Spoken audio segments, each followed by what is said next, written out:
Bir de seferikleri çekin o beşi. Ben şimdi bu gelmiştim.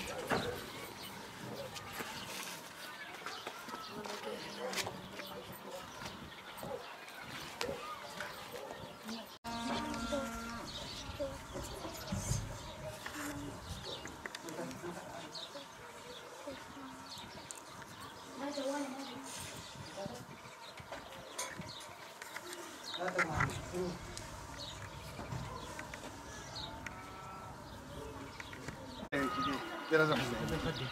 Rahat edin.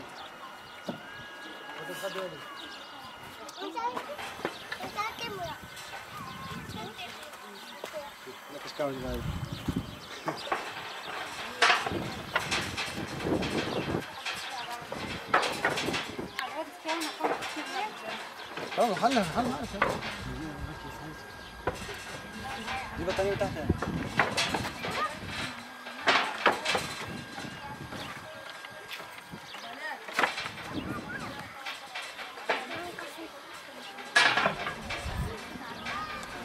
هاتي القط هناك هناك.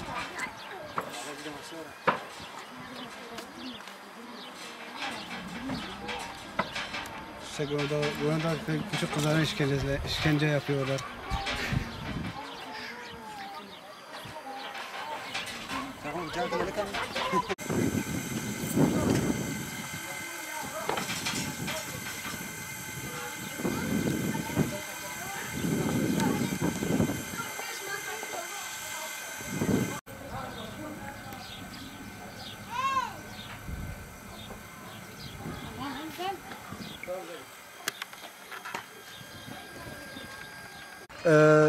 Biz yaz geldiğinde dışarı çıkıyoruz. Damlarda yatıyoruz. Damplaslarda yatıyoruz.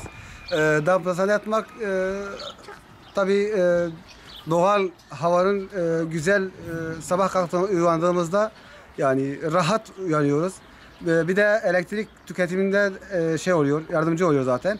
Bir de klimanın önünde yattığımızda zaten sabahleyin kalktığımızda bütün vücutlarımız sertleşiyor. Rahatsız da oluyoruz. Damplaslarda yattığımızda sabah uyandığımızda çok rahatız. Damplaslarda yattığımızda yıldızları seyrediyoruz. Yıldızları saya saya da sabah oluyor. Bir de yani çok rahat bir şekilde. Ayrıyeten de elektrik masrafsızdır. Elektrik tüketimi de rahatlatıyor. Tüketimimiz de olmuyor bu konuda. Ayrıyeten bu damplaslar yani hem haşeratları da önlüyor. Haşeratlar da gelmiyorlar. Zaten rahat akreptir, faredir, bilmem işte böyle tür şeylerde de koruyorlar bizi.